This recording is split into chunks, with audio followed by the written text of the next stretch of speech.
since I'm serving as the coach, I wanted to ask you if you wanted me to facilitate this meeting. I didn't want to make any assumptions about that because there's a whole bunch of questions that we've talked about that we would ask at this meeting and talk about with each other, and you may have more to add as well, but I just want to check that out. I think it makes a lot of sense. I think it's great.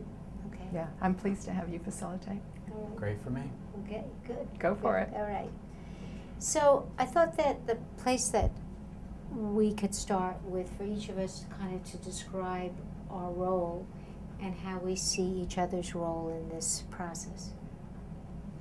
So do you want me to start? Yeah. So you know, I represent Dan, and I'm trying to build a sense of confidence between me and Dan so that he trusts me and he will feel like he's well represented at the table. And that's going to be a little bit challenging given you've all met him and you all know that he's very reluctant. He doesn't want this divorce to happen. But my role is to represent him, to build confidence in him, to help him speak his own voice, his own truth, to be a full participant in this process even though he doesn't want to be here, and to be part of this team, to really contribute to how the whole team functions in a very effective and good way. Would you like me to go next since Yeah, I represent we Rachel? can just each talk. Okay.